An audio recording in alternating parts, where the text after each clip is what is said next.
So long, farewell, auf Wiedersehen, good night. Well, we had to start there because, I've been using those GIFs and now I can't use those GIFs anymore on the Twitter. Not in this context. No, not in this context. Bake Off will never be the same. No, it won't. And I'm Chris still. This, I believe, is still Christy, last time I checked. I'm still Christy, going on the podcast. Oh, sorry. Yes, we've gone a little bit Sound of Music here because, of course, Liesl has left the shed. I mean, left it a while ago, obviously, because this was all pre-recorded, but we finally got to see that one. And I feel really bad for a start because... I know. Because when we did our predictions, if you remember correct... Well, first of all, Fee ruined my dreams last week. We'll come back to that. But I did say that Liesl was going to come forth and just miss the final. So I'm really, really sorry, Liesl. Blame him. He, had a voodoo doll and everything. He can't hear me because I'm talking behind my hand. But he had a voodoo doll... And he was just nasty, just horrible, Liesl. Don't talk to him again. I'll take full responsibility, Liesl. No, it was a really good episode, actually. The baking was really good. We need to sort of get in. And we'll jump in as we did, as per normal. Splash! Fee's jumper game. Oh, on point. It was very on point, and we could say it was... It was all yellow. It was all yellow. You see, Fee was, if you saw social media, Fee was at a Coldplay concert, so obviously her jumper was all yellow. And it was cold, because it was a Coldplay concert, so therefore... She had to wear a jumper. She had to wear a jumper, and I would assume it was all yellow. Yeah. So now we've got our normal... I just need that that's my security blanket. I need to feel secure. I know. We have some notes about today's podcast, but most of our content's missing because Fee's missing. Exactly. But we will come back to that in a minute. Yes. Because we'll start with round one. And the biscuit base. We'll have to start with the biscuit base. Paul and Tegan pointed out very early on, because they did this, obviously they recorded this one in segments, and as Tegan said, if I had to make a call after round one as to who was going home, I'd have to say that it was Monica because of the biscuit base. Now, what I found really interesting was the biscuit base didn't come back up again. No. And I was a bit surprised the biscuit base didn't come back up again, and I was a bit surprised that Paul and Tegan didn't mention that the biscuit base didn't come up again either. No, but what I've found overall is everyone's been very forgiving of faux pas for the past, for all of it, really. It started with Rhubarb Gate. Faux pas? Oh, sorry, Fox Pass. Fox Pass. And just quickly on that, Fox Pass, you're having a go at Maggie about pronunciation, guys. It's Buchanan. Oh. It's Buchanan. So don't pick on them for pronunciation. Buchanan. I thought we built this bridge. Look, I know we spoke to Paul and Tegan and we got over all of this, but, sometimes little things drag it back. The podcast sings on the something tonight, not a footprint. Just let it go, is what I want to say. As long as you promise to never sing Let It Go again. Okay. I'll take that as a yes.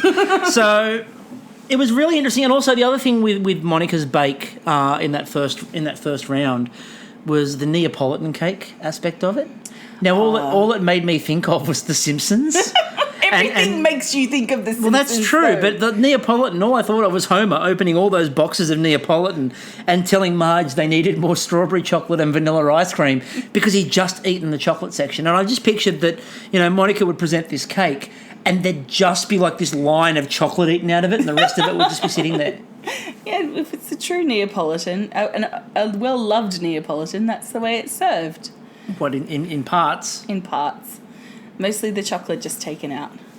And I think that the Monica bake was really was good overall, apart from the biscuit base. But I sort of see where people are saying it's a bit more forgiving. She did make those little twill kind of things to make up for it. She goes, see, I did make some biscuits. But yeah, I know that she did make some biscuits with it, but I think it's because it's a semi-final. Oh yeah, if you're at this point, that you would have forgiven week 1, week 2, week 3, that kind of thing. You can go a bit naff, but don't do it again. Tut tut. You're in the semis. What the fuck? As long as they don't produce the Dr. Oetker for the final. I'd like it that in the final, all they can bake with is Dr. Oetker. All they can decorate with is Dr. Oetker to show how good the product is. And at the very finale, the very end of the finale, they're not going to have a big picnic with family and friends. They have to put their cake in the window of Michelle's patisserie. And it's whoever sells all of their cake first wins. That's the way they do it. That's a bit My Kitchen Rules, though. Or no, both. And no, MasterChef. That's who I'm thinking of. That's a bit, whoever raises the most money for charity while...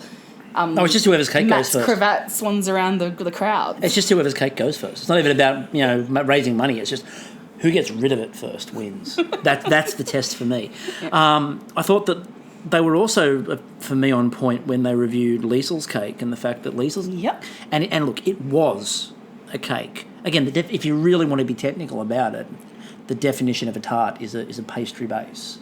So it definitely wasn't a tart. It's a cake. It's cheesecake. Yeah, it had a biscuit base. Exactly. So it's not a tart. Couldn't have been a tart. No. And I think that was a bit...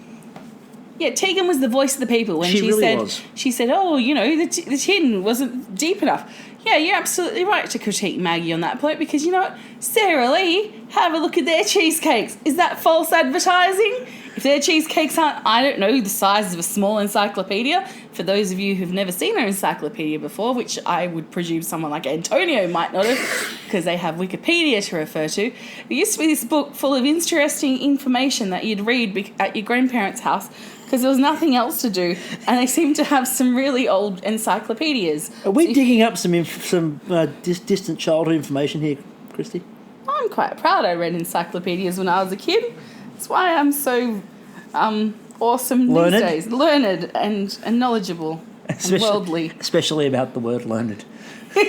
Particularly about the word learned. But they were right to. I think they were right to critique Maggie on that, and also the fact that they voice picked the people. They picked a really weird thing to, and I agree. Yeah, you can join them together with some form of gel on top, but picking the fact that the cherries aren't stuck together as a problem with the cake, I didn't think it was a problem. I mean, considering someone had a whole bought biscuit base, yeah, and they forgave that, cherries not being stuck down, who gives a rat's? I have no problem again, and I've had some really nice blueberry cheesecakes where the blueberries are literally just sitting on top of the cheesecake, not bound together by anything. So I have no problem with that whatsoever. No.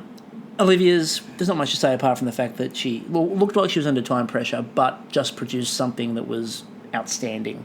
Yeah. And to be honest with you, for all three parts of this episode, that pretty much sums up Olivia's three bakes. Is looked a little bit pressed, produced something that was outstanding. And that's just 1, 2, 3 across the board. But that's the thing is, like, you're in the semi-final. If you're not in it to be in it, what are you doing there? You know, it's like Selassie on Great British Bake Off. The way he just swans around the tent. You know, like, it's all well and good, but when someone's in a semi-final, you want to see the sweat, blood, tears, and bone breakages. But not in the cake, because that would kind of contravene a number of laws around food preparation.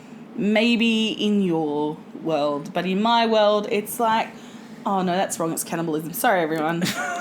I'm just trying to be divisive for divisive sakes. There's a reason why I try to avoid your bakes, and now I know what it is. It's the blood, the sweat, the tears, and the bone breaks. The bone breaks are the weird. Who breaks a bone baking? How do you bake? That you're like breaking bones. Are they major bones? Yeah, just tibulas and fibulas and radials and stuff like that, and ulnars. You just wanted to produce your nursing knowledge there, didn't you? Yeah, why not? Yep. So let's move on, because before we get on to our reoccurring segment, we need to mention the other Fox Pass. Yes. The phone. As an educator. I know a lot about phones going off, and again, it should be silent, and it should be in your bag. That way you don't get tempted to get it out while we're in the middle of taking down notes. So for future reference, phones away, phones are in your bag, phones are on silent.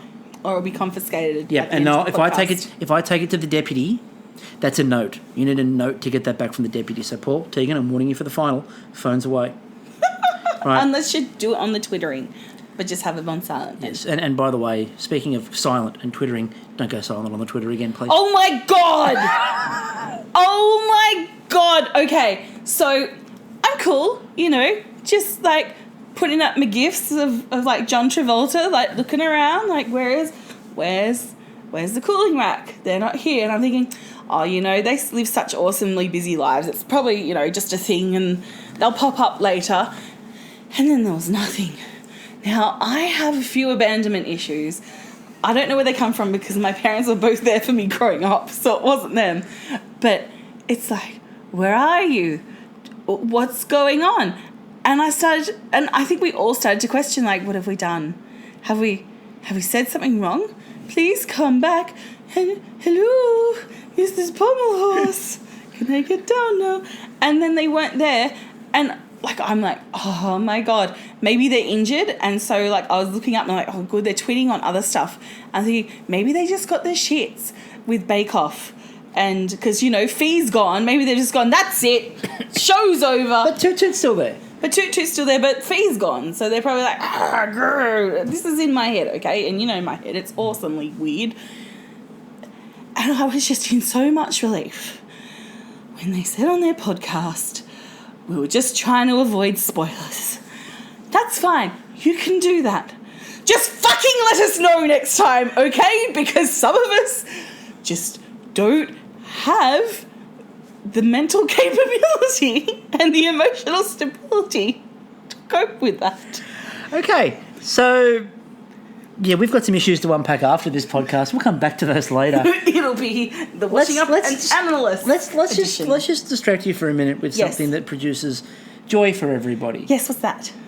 It's our favourite segment. 1, 2, 3.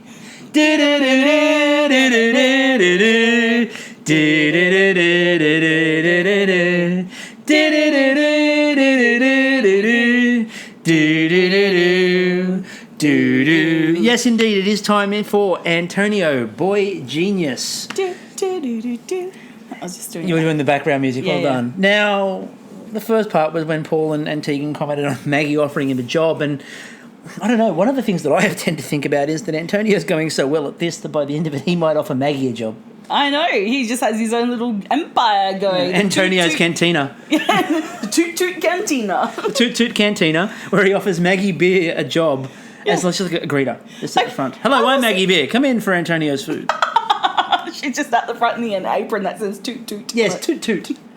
I mean, you know how awesome is that? I mean, when I was 16, my after-school job was like working as a checkout chick at Jules, and here's this dude, like multi-talented, getting like Australia's darling Maggie Beer going, come work for me, your ice cream's amazing. What is this stuff called? Nitrous oxygen? I mean, nitroglycerin. It's fantastic. Nitroglycerin? Nitroglycerin? I don't know if I want to try that one. I was saying as if I was Maggie Beer. I know. Yeah. I know. And that's probably why he couldn't offer Maggie a job, actually, because she'd get the pronunciation wrong and he'd have to fire her. And nobody wants to fire Maggie Beer. No one wants that sit-down meeting. Good morning. No one wants that sit-down. What is she, now the police officer from Hello? Have you Good started? Moaning. There is a pissy in the tray. Want to take a leak? Okay, back to... We haven't started our Hello collection. No, we haven't. So... things didn't really work in the technical for him. No, but like looked at his cheesecake, like when he got, like, I know it's not technical, that's the first time. He brought out his cheesecake and I'm like, damn, that's a mighty fine cheesecake. Like if a slice of that looked incredible. Up, was fantastic. A little dry. Fuck it. You know, it's a ricotta cheesecake. Who doesn't fucking love a ricotta cheesecake? And it looked incredible. Indeed. And then, you know, it didn't have bought biscuit base, just saying. And then in the technical, but everyone was under the pump in that technical. Yeah, we'll get to the technical in a second. He should have just looked at a Viagra. That's how you make souffles rise, isn't it? We need to explain the difference between soufflés and other things. Oh, okay. And we'll come back to him in the showstopper, but you know the glisten on the chocolate was incredible, and you know we should address it now. STI gone well. I suspect that's a compliment, but it might be the first time. Phrase I have ever It might heard. be the first time in history that STI has been used as part of a compliment.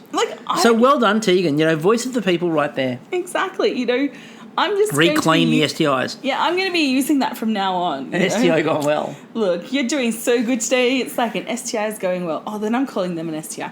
I'll find some way to shelve it in, wedge it in. Shelving it. No one wants to shelve an STI. Moving through to the technical, because we need to move through this now. The SOFL. Yes. The SOFL will make sense to all of you at the end of this episode when we get to our very special guest. But the SOFL. Now, Olivia collapsing at the floor at the end of the bake. That just sort of gave you a bit of an idea as to... This one was stressful, and I've never seen them all that serious. No, there was no vibe. Like, even in the other technicals, there's a bit of a vibe happening. Everyone's concentrating, but there's like some kind of pulse in the room. This one, it was like you could hear a pin drop. You really could have, and especially since I was one at a time and starting at staggers. And the staggered starts are always on Bake Off. Whenever you see a staggered start, it raises the tension. It raises the tension a little bit more. Now, they then mentioned that Tegan mentioned that her soufflés are one incredible, so we expect one any day now, Tegan. She's like a human Viagra because she's making soufflés rise. Your fascination with Viagra tonight is quite disturbing. No, apparently they were really popular jokes in the 90s and I'm just trying to revive them. Channeling 90s jokes. Just channeling 90s jokes. They then mentioned, though, that it was a Julia Child recipe, and the problem for me is that whenever I think Julia Child, I think Dan Aykroyd. Save the liver! Save the liver! Don't throw it away! I couldn't stress that enough. And for anyone who's sitting there going, what the fuck are they doing now? Go and find his Dan Aykroyd's Julia Child impression from Saturday Night Live. I think it was 76. It's his impression of Julia Child where he's making... Don't give it away. Just go find it and enjoy it. Go find it. Enjoy it. It's a gift from me to you. What we did, however, discover are two things about Paul. This is good for this. We've only got one more week to piece all this together. I know. Okay. And it's like the crime of the century, except it's not really a crime. It's just a big puzzle. Paul hates omelettes. I'm assuming that he's had a run-in with the egg people. Yes, big eggs. Big egg has got to him. Mm-hmm. Big Egg is putting pressure on him, but standing up. I hate omelettes, and good for him standing up in the face of pressure. But hate's a very strong word. I mean, he got upset with Noel because Noel said he didn't particularly like chocolate. Now, didn't particularly like versus hate. I mean, if you think Big Egg's going to get off your case, Paul, because you said you hate omelettes, think again. They'll chase you down. The guy in an egg suit chasing you down the hallway. God, where have I seen that before? But what we did learn, yes, is that I think we've worked out one of the reasons why they were late this week. Oh yes, because I think with the longboat comment and the facial hair, my assumption is that Paul is working on the live action version of Skyrim. Absolutely. At first, we were conjecturing maybe he was like doing an episode of Vikings or something, like Vikings Down Under. Vikings Down Under. Yeah, That sounds like the X-rated version. I think Skyrim is much more Paul's. He'd be like, oh my God, I have a speaking role. I used to be an adventurer like you. Then I took an arrow in the knee. And I just love the fact that he might get that line too. He might. It's a very appropriate for his his gaming background. Guard. Very very appropriate. Oh, surely he's more than a White Run guard, because they're useless. Head White Run guard. Surely he's one of the Jarl's assistants. Oh, Jarl assistants. Yeah, surely, or maybe a Jarl. Jarl. Yeah, he could be. Yeah, but back to baking, because people are going to go, Skyrim, oh, you nerds, you're nerding out. No, they're not. And some people are going to be like, yeah, that's awesome. And some people are going to be like, what the fuck, get back to the baking. Yeah, and I think the last part about the SOFL was that Olivia, for me, even though she came second in the technical, the comments for Olivia's souffle were actually so good that from that moment on, unless she blew the kitchen up or set fire to a toaster...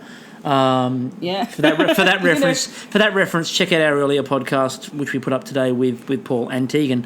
Unless she set fire to a toaster, she was through. Indeed, she was. And I think Monica's finish there made her sort of safe too, which meant that it was going to be between Toot and Liesl.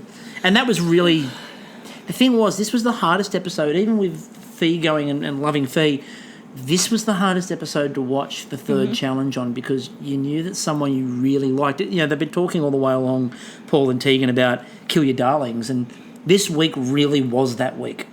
No, last week started it, and this week just continued it. It's like horrid, but we're leading up to something awesome, but still like, oh. I know, it was terrible.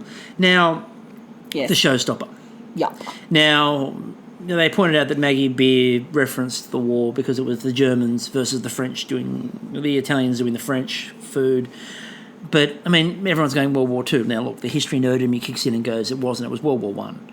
And it also works a lot better because it was bench warfare. And I'd like to trademark that for Great Australian Bake Off. Great Australian Bake Off people, I'd like to trademark bench warfare. That's mine. I own it. I'm copywriting it right now. And just quickly, just sidetracking again, just briefly, Paul is right. It's Cicada.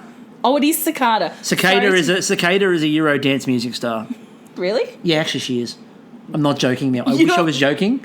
And I know it's terrifying that I know that, but you know the random shit I know. Was she in Eurovision?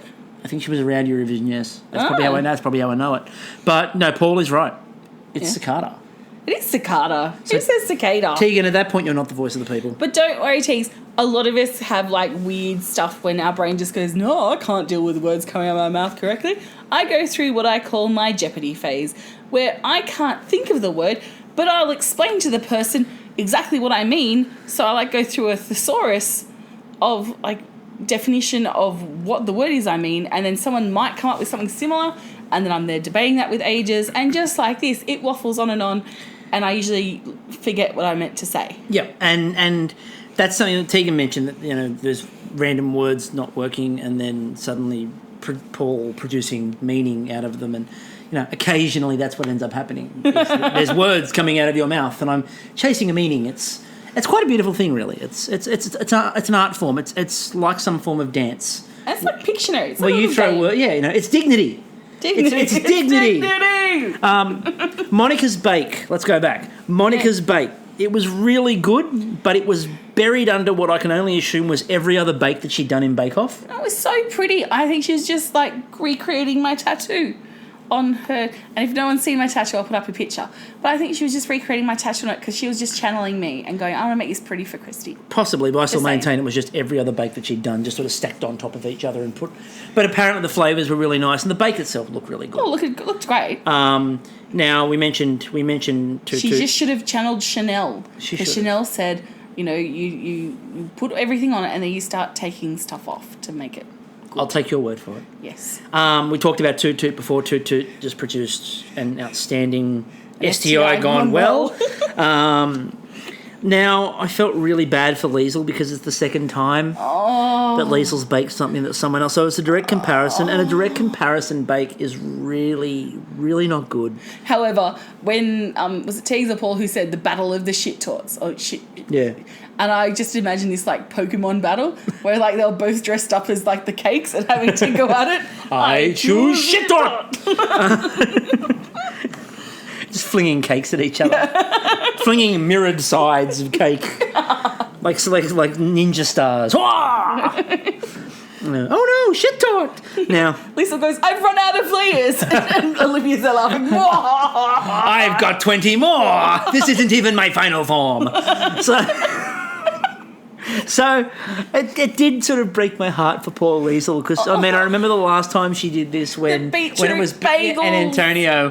And as she watched Antonio's being judged, there was just this look on her face. Look at the colour on these bagels. There was just this look on her face, which was just so heartbreaking. And you could see it again because Olivia, to Paul and Tegan pointed out, everyone's been making a deal about it, Olivia's time management.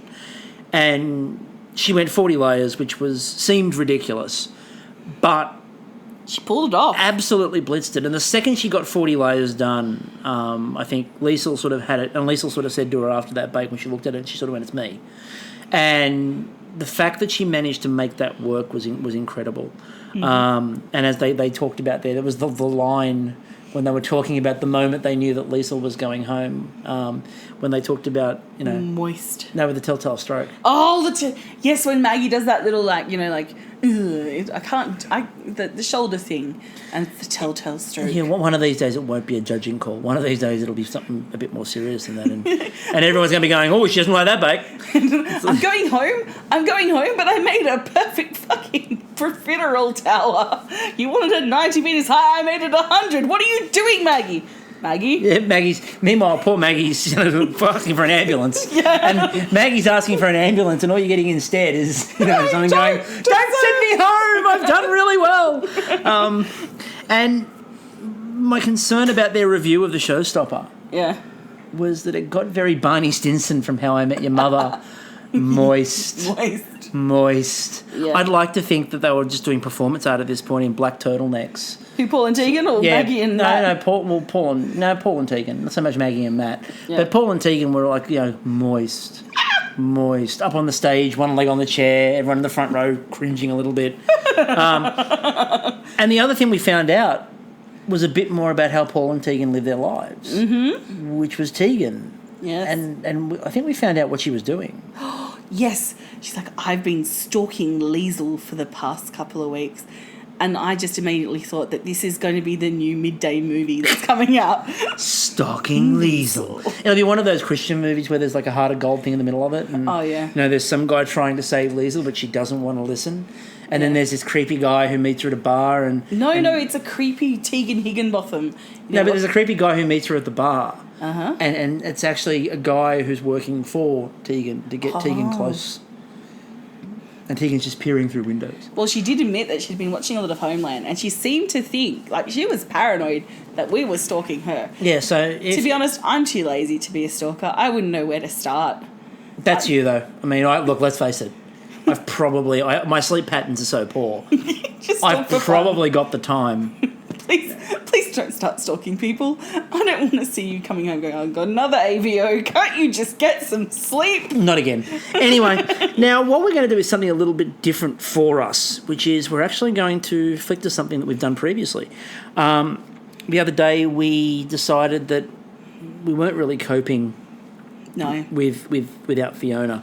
La la la la la. My fingers are in my ears. Yeah, we weren't really coping without Fiona. So we decided that we needed to find out what the mood was in the tent without Fiona. So what we decided to do was cross to a special correspondent. So we'll flick back over to that right now. What about fee? It isn't fair. I've had a break, now I want my fee. Can't you see? It isn't fee, but they just took fee when I didn't want her to go. Or away from me probably would have worked as well. Oh. Anyway, this is our new special segment, What About Fee, because we lost our Sweary Canary, and there's only one person we can really get to talk about Fee. Exactly. We have to go to her sidekick. We have to go to the Bogan Baker indeed. Hello, Olivia. Well, fuck you too. I'm not really normally that sweary, but I just had to do that in honor of Fee because I really miss her. We do too, Olivia. We feel you. And you can I'm crying right now. Oh no. She'll be so pleased to know that you're crying over her. She would expect it. Let's be honest. She would expect nothing unless she's good like that. It was really interesting this week to see how sort of quiet everything was without Fee there. It seemed more quiet. Now, on the set, was it more quiet? Well, there was a lot less swearing. It's probably a little bit more quiet. It was maybe we could have gone back to a G rating. But would you really want to? No one wants to. No one wants to regress the show after that. It was just... I really didn't know what to do with myself without Fee in the shed, to be perfectly honest. How did you? What was the mood like in the tent? That's what I should be asking. What's the mood just around the other bakers? Well, it was tense, but I think it wasn't just Fee being gone. It was semi-finals, so you kind of shifted from love into holy cow. Finals is so close, and Thunderdome. Yeah, it was. You got into that mode of like kill or be killed. No, not really. We never did that in the shed. But Matt and Maggie got you sort of prepared for fight. You got to be in the finals, and play on the Klingon fight music. That would be awesome.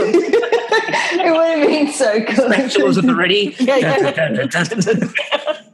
And everyone sort of swirling around benches. And so did you have a time set up to Fee in the corner? Because that's what I was anticipating, is like a little pandan, like shrine with some. Well, I actually had yuzu fruit imported so that I could just have it under my bench to remind me of Fee. And, you know, I did have a little bit of Fee in the background. Now that I'm gone, you've got to do it.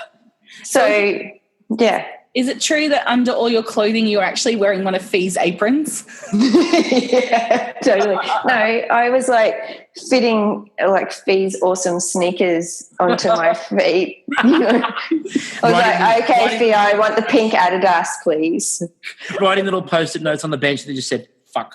I'm just imagining that you have edited it out, but you had like a little wooden spoon that you'd like done like a Wilson kind of thing. Like yeah, I had like Fiona. Fee. It said Fiona. Fuck you, do it or else. I do what I want. I do what I want. Exactly. I had like a little Cartman figurine to remind me. I had like a little bulldog so that I could like channel Franklin, because I got to see lots of videos of Franklin on FaceTime every night. She was like, a dog. And yeah, Franklin, her dog. Every night we'd talk to her fiance, Nick, and she'd be like, Nick, talk to everyone. Oh, no, but put Franklin on. So were you missing Fee or were you missing Franklin? I mean... Well, hard to say. Franklin is pretty damn cool. But no, I really legit missed Fee. She was my bestie in the shed. Now on to sort of the impact of the episode as well, because I mean it's semi-final week, which is, you know, kind of a bit important, a bit special. And oh yeah, that's right. It was pretty cool. Apart from losing Fee, they then put you in the shed by yourself to start the technical. That was abandonment issues. I was feeling a little alone. I've never seen a look like that in any series of Bake Off ever, when you're there and they go, you can stay, and this look on your face was like, what? Hello? Well, you know, I legitimately can't get through a bake without someone helping me, so what the hell was I going to do on my own? And the other thing is, this year's been a lot of conversation and banter between all the bakers while you're baking, and suddenly you're there by yourself and you're like looking around, and I could almost hear the sort of cogs in your head turning, looking, going, who am I going to talk to? Well, I do like to talk, so... No, never. And we weren't actually allowed to talk to each other. Never. Through that whole bake. And I think, to be perfectly honest, it wasn't because they were trying to be evil to us because we all loved each other. It was, I think, to try and create an atmosphere of fairness, because there's no way you could be fair with staggered starts. Well, so we weren't legitimately allowed to talk to each other, even though Antonio just kept talking to me the whole time. I'm like, well, the other issue with that probably copying Antonio. No, it wasn't that. He was just like, what, you know, like he just couldn't not. But the other issue with that possibly would have been the fact that you've got, you know, Matt and Maggie then in there to judge them, and if they could hear where people are at different stages verbally, that might tip them off as to who's who's. Yeah, well, they only came in right at the end. But the best thing was, it was quite distracting. They got brought in under like a black sheet. They got like tented, so they really like it, because it is true. What we want to see. I know. It would have been so cool if they showed it, because everyone would actually know. Technicals are as you see them on TV. It's totally blind judged. We have no notice. You have no time. You just get shuttered into the shed and they say, okay, bake. And you have legit 2 hours. But for this one, to do the secret judging, they actually got put under like a big black just give sheet. them blindfolds each? I mean, that's less humiliating. I got so distracted. I mean, I was sort of trying to watch my souffle, and when they came in, it was close because I was the first one. National Treasure Maggie Beer and National Treasure Matt Moran huddled together under a black sheet. Yeah, it was It was so funny. It would have been so cool if they showed it because it would legit show they really do blind judge. If you were like the crew member who had to proffer that to me, I presume it's the producer's job to go, so for this one. So, Matt, here's what we're thinking. Go with us, right? Come with us. This is a long journey. Come with us. What we're going to do is blind judging. We need to bring you in and you can't be seen. Okay, so you got the blindfolds. About that. We forgot the blindfolds, but we have this We have this big, and it was like a long walk in because the front of the shed has got this little sort of annex. So, and it was from outside as far as I remember. It was the same as every technical. We weren't allowed to even look in the direction of the shed when they were setting up for a technical, just in case we might, by osmosis, see that, verjuice means something. Stumble across the answer. So. Exactly. But, yeah, no, it was like a big, long walk that they did, cuddled up together. It was so cute. The fun part about that then is you had that scene that distracted you and you had no Fiona and you started that challenge by yourself and you I was a mess. And you still had an amazing week and you won Star Baker. I was lucky. I have made souffles before. I was the only one out of the 4 who's ever made a souffle before. I have to admit, I've never eaten a souffle. Can't even say it. No, just make up a name like Tegan does, like Shickeltoddle. Just make up. Oh, my grandma. We're going to come to the wait, later, Christy. right? My grandma says suffle. You can say suffle. Okay, I've never had a suffle before. I'm going to isolate that bit of footage and just play it back on a loop forever. I've never had a suffle. No, that's what my grandma says. Sorry, Grandma. She's my nanny. Awesome. She says lingeria too instead of lingerie. Oh, Lingeria. Lingeria. Put on the lingeria tonight. Before you have your suffle. I'm gonna make Bookmark that one for later, Christy. You can just, save that one for later. Yeah. You can use that. So that's yours. You can have it, put it in a box, keep it as a treasure.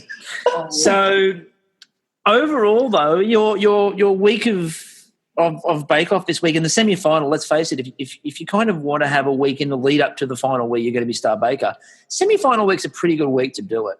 Yeah, I don't know how, but I actually baked things that were really good. I'm just putting out. Yeah, no. Well, I just I had been getting a little bit better. I'd been getting used to things and my ideas were starting to get better. I stopped using jelly crystals and tin pineapple and started to... Don't bag out the tin pineapple. I love tin pineapple. I'm never going to stop using tin pineapple, but maybe for Matt and Maggie it's not the right time. But see, I have no problem with the tin pineapple, much like I have no problem with your use of plastic toy equipment. No, I will never, ever stop doing that, and I will never apologise for it because plastic palm trees make volcanoes look awesome. We still need to push for Women's Weekly to renew. Read the cookbook and you can just do it. Yeah. When you said that on your podcast for that week, I was like, that would be like my dream come true. So because I am a big fan of the Women's Weekly birthday cake. And if anyone's going to bring it back, it's going to be you. It has to be you, Olivia. Well, it can't be Fiona. Palm tree girl, surely. Be rated too high. Well, I don't know if Pandan and Matcha go with Australians Woman Weekly. Violent words. That's what it's just. Her stuff's way too classy for that, but I can do it. You can. It's all yours. Of the 3 bakes from this week, which was your favourite? I hated my cheesecake. You hated it? That's right. It tasted really good, but I was very upset with the top because it was so hot when I decorated it that even no melt icing sugar, like this stuff is expensive and it doesn't melt. My cheesecake was so hot it melted and it was ugly and it was supposed to be pretty. Again, it wasn't weak of you looking surprised. You did look very surprised when they said your cheesecake was excellent. I was like, really? Mine? Yeah. Did you eat the right one? Well, I thought I'd stuffed it up. legitimately, I thought I stuffed it, and I was really upset about it. And souffle, getting a souffle right in front of Matt Moran and Maggie Beer. Oh, but yours looks so chances. It came out like Antonio's was just like needed a dose of Viagra or something. Oh, I know. The poor boy, he always freaked himself out as soon as it was savoury because he doesn't cook. It's savoury. He just does. And I'm just like, it's just, like salty stuff instead of sugar, dude. You're all right. You can do it. You know you. Yeah. He needs to become one with the salt. I know. He just, learn to deal with the salt instead of the sugar. I mean, the boy, he does chocolate like a demon, so yes. I can't blame him. Yes, he does. I guess, the gods have to even it out. They can't give all the talents to one person, even Doogie Howser. Exactly. Like, he can't have everything, right? No. But favourite was definitely Scheiten, Gruben, Schitten, Teuten, Shatten, Twitten. Snizzle, Tizzle, Tortoise. What? Use my ears. So Snizzle, Dizzle, something or other. We've suddenly all become Snoop Dogg. Yes, yeah. Oh, it was the shizzle. We've suddenly become Snoop Dogg. No, we need Tegan to say it properly, or Liesl to actually say it really properly, because I'm only like tiny bit German. Oh, I'm less German. We're going with Austrian. We're going with Austrian. Not really German. I'm Austrian. I'm fake German. No, that was my favourite. That was impressive. It was the most impressive bake that I saw of all three rounds, and especially the way they're talking about, will it be cooked through? This is a lot of layers here. How's that going to go? And the second Matt cut it, and just sort of when they opened it up and just looked, and you could just see the moment they looked at it. And Paul and Tegan commented on this on the cooling rack as well. The second that Matt Moran cut that open and just they looked at it, they were just like, "This is perfect. This is exactly what it should be." I just ran to run my tongue up it, like all the ridges. I was surprised. Believe me, I was surprised because Liesl's right. Like, she got a bit of flack for it, but she's right. They are kind of dry because of how they're made. But when I practiced it and found that out, and Liesl and I did actually do a little bit of test baking together. We knew. Yeah. We found out accidentally, and we discussed one of us changing, and then Lisa was just like, "No, if that's what you want to do, you do it." And I'm like, "Well, if that's what you want to do, you do it." Okay, we're both doing it. We're doing it, even though we know, holy shit, we're up against each other now. This is really scary. And then they linked arms and skipped into the tent. We did. We literally skipped into the tent knowing that because we were doing the same thing, and we both had said, "Look, if that's what you want to do, you do it." We thought, okay, well, it's definitely one of us going home. Holy shit, sorry. But I just sort of thought, it's dry, so I just underbaked every layer. That's all I did. It worked. Who would have thought in Bake Off you could underbake something and it was perfect? Yeah, well, there's like a scientific reason for it. It's just sitting in 2 hours and 20 minutes I grilled layers for in that bake, half of the bake. So not even counting the time to make all of the orange syrup and roast my almonds. And that night? Like, did you just go to bed thinking you were still layering cakes and grilling? No, she was weak. Yes, Fiona. I did. I didn't really actually sleep the night before, to be honest, because I was too busy practicing layering cakes. But when you've already morning before you left, and it was like standing on this layer of about 70, 80, 90 different sheets of cake, and you're like, almost got it. But I prayed to Jeebus. I was like, save me, Jeebus. And I know I don't believe in you, but if you're up there, save me, Superman. Yeah, exactly. And it was only that morning that I thought, just cook these layers less, literally not cook them. And it went okay. And I was sharing every single ounce of my one Shiktot bait with Liesl. We were talking about it the whole time. It was just terrible the whole way through the whole bake. We were just like, where are you up to? Where are you up to? This is where I'm up to. Is yours going shit too? Yeah, no, mine's shit too. Perfect. So to ask something that's going to make me sound a little bit like a serious broadcaster for a moment. I know. Don't do that. I know. Please, no, that'd be awesome. On the cooling rack. I'm ruining the mood. Here we go. Ready? Oh, So how did you feel when you found out that you were through to the final? No, I can't do it. I'm feeling dirty. So yeah, I feel dirty saying that. But You must be super fucking shit. Awesome. yeah, excited like that it was you're bouncing, fucking bouncing. Scheisenhausen, Chris. Did you You run? sound really pro right now. Did you run out of the shed, just running around going, "Yeah, bitches," or was it a bit Top more subdued? three. A bit more. Well, no, I had this little moment because first of all, it was who's Star Baker and stuff. And, of course, who's Star Baker means you just straight through. Yeah. And they said, you're Star Baker. And I was like, holy shit, how did that happen? And then I was like sitting there thinking, oh, my God, that means I'm in the finals. Holy shit, I have to bake stuff in the finals. There's that moment of realisation of Yeah, like Hold on. For Fiona. total fear. All I was thinking about that time was how much I miss Fiona. and Fiona should have been sharing the moment with me. That's, Yeah, no, well, I've got no fee. Fee, that's what we're thinking, all of us. I've got no fee. She's not like having her like cranky morning on the bus with me where she's just like, don't talk to me right now. And I'm like, do you want some Doritos? She's like, that Vietnamese coffee? I don't think so. I know. Well, I ate Doritos on the bus every morning for like a salt hit before all of the sugar. And I'm just always like, do you want some Doritos? She's like, no. You're like, okay, I'll give Fee a few minutes till she wakes up. And then offers her some Doritos. Now do you want some Doritos?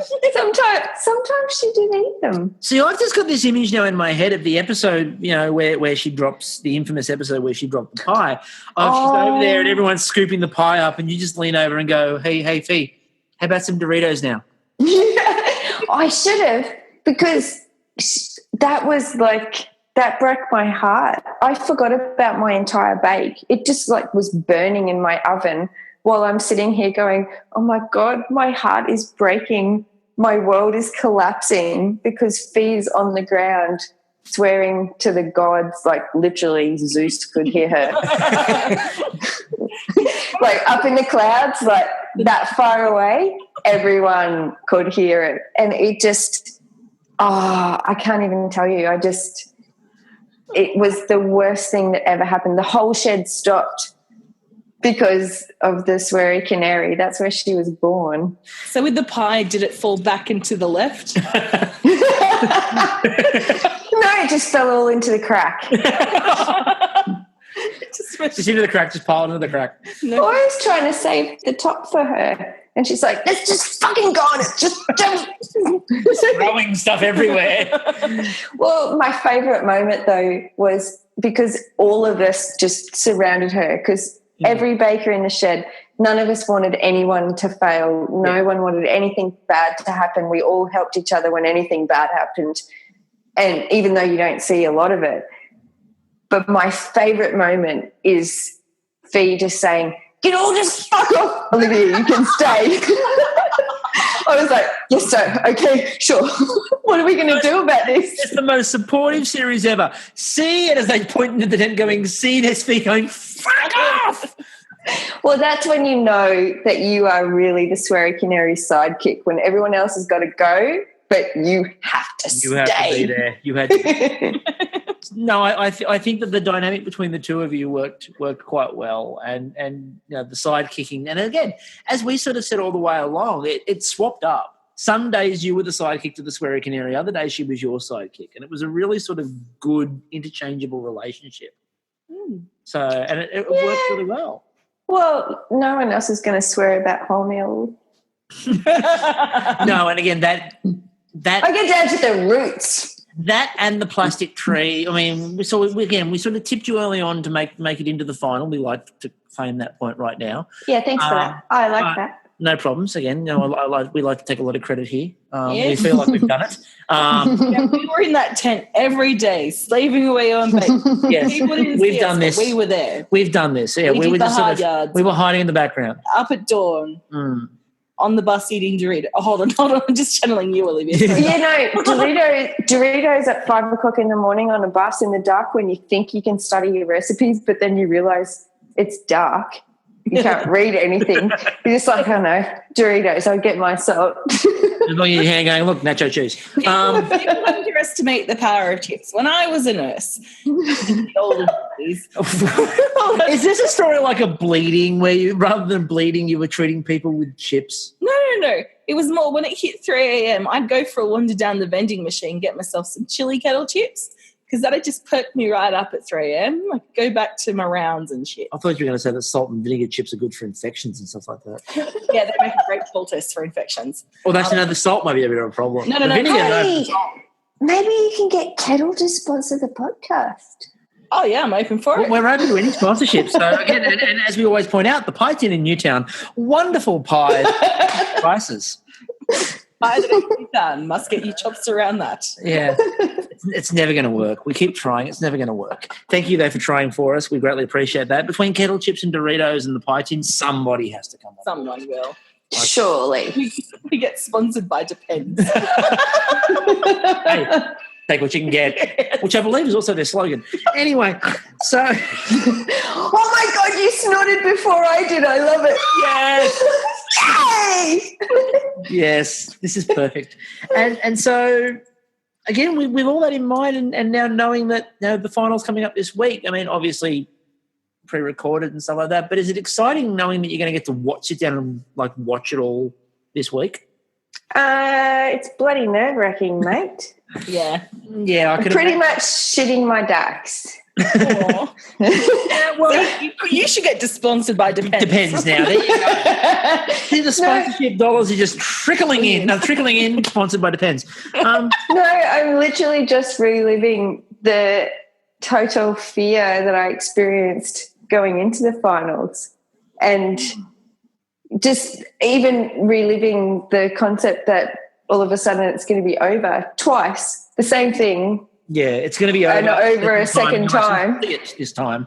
And it's actually an out-of-body experience.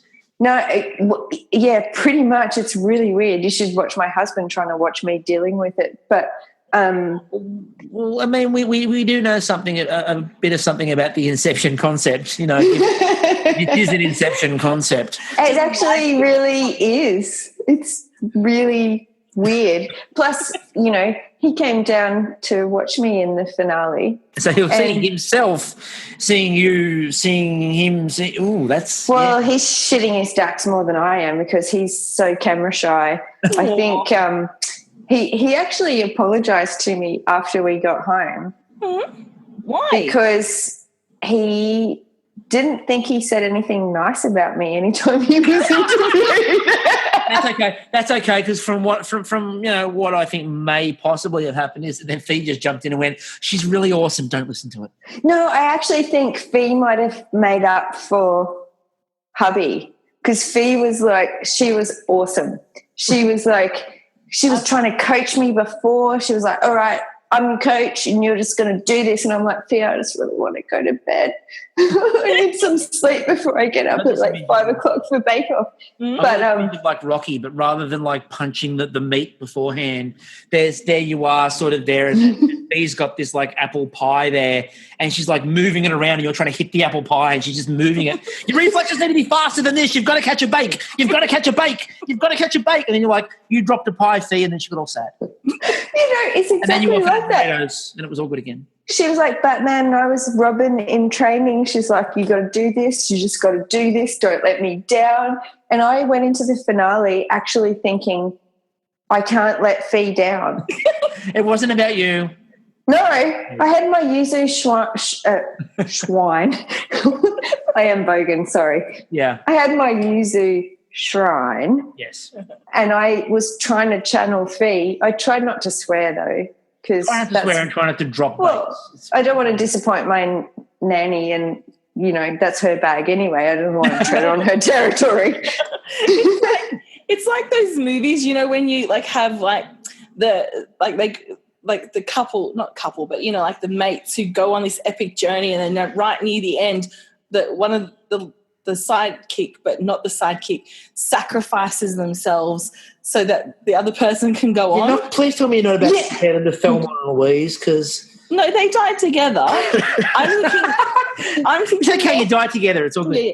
No, I'm thinking more like Lord of the Rings. You know, like Frodo's like, like Sam's like, go on, Frodo, you can do. Are you suggesting the finale of Bake Off is going to go for like 8.5 hours? Because while I like Bake Off, I don't know if 8.5 hours is kind of doable. Oh, come on. You could get on the toot train for 8.5 hours, surely. No, we can do that. But no, we're really looking forward to getting to watch the finale. It should be really good fun to watch. And, you know, if all three people in there are really good, and we don't have a soft spot for anybody, but we really love you. But we don't have a soft spot for anybody. Come on. You love Antonio the most. I know it. Everyone does. Antonio's a very awesome young man, and Monica's, demonstrated a lot of. Monica's like the mum of Australia. Exactly. Monica will mother you from a distance. That woman will make sure your every need is met. And if you're cold, she will cuddle you. If you're hot, she will fan you. If you need something, she will. Well, it's a bit warm now, and I need fanning, so I'll knock on the door shortly. And Monica's there, go, anything else? Anything else? Do you need anything? Do you need anything? If anything you need, do you want some sugar? I can give you food. Yeah, I'll feed you. I'll feed you.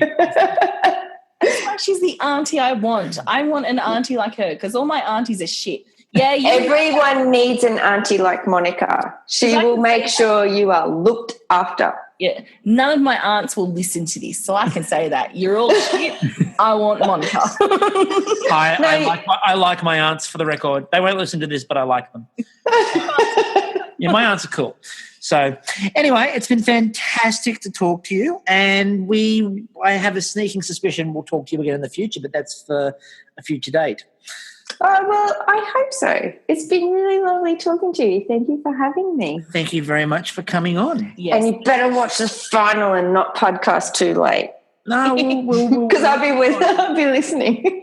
We'll be watching the final, and we'll definitely be podcasting about it, probably a bit earlier than normal. Yeah. So you'll get to hear what we think. Don't panic. Thanks, awesome. Olivia. Thank you. Thank you.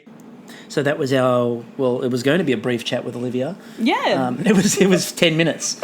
That did not happen. 10 minutes in washing up time. 10 minutes in washing up time, which is a millennium for everybody else, apparently. Yes. Much like this length of this podcast. It's a brief podcast for us, which is a millennium for everybody else. So what we've got this week is we've got, obviously, the grand final coming up, which will be it's very exciting. Any of these three could win. Monica, Antonio, or Olivia could win it. They all would, I think, quite easily have won the last series of British Bake Off. Absolutely. All three, anyone in this tent this year would definitely have made the final three. They could go in there and have like a British and Australia smackdown. Candice and the winner just. Yeah, that could be really good fun. I'd love to see that. Yeah, I'd love to see that. Bench warfare and bench Bake warfare. Off, bench warfare. We're using my my trademark again. Yeah. But I like the idea only if they can do it a little bit like MasterChef, where they've got all the others up on the gantry, because I just want Fiona yelling down, "Fucking kill her!" So I just want to see that. That would be great. So that would be fantastic. And Noel accidentally making sexual innuendos. So that could be just give it to a winner. And Val and Noel just having the conversation, organising Listen to Your Bakes. Oh yes. This is make it happen lifestyle. Make it happen right now. Just go and do it. We're going to leave you alone now, because obviously you're all screaming for mercy, because this has gone really long. This has gone really long. This is enough pushing up. We did make a prediction today when we spoke to Paul and Tegan from the Cooling Rack, which was such a fun chat. We're not going to tell you what we predict on this one. You need to go listen to that chat, and it's a really good chat anyway, because it's us talking to the people who basically gave this podcast a reason to exist. I know. I may have got a little bit starstruck. It's okay. It was endearing. I may have giggled a little bit more than usual. It was cute and endearing, and let's face it, Tegan is the voice of the people. She is. And Paul is really awesome too. He's bloody pro. I know. Okay, I'm going to just stop, because I'm just been a dag enough today. Yeah, exactly. So we're going to move on and we're going to go to the end of the show instead. So this has been The Washing Up. I am still Chris. I'm still Christy. And we will catch you after the grand final. Woo!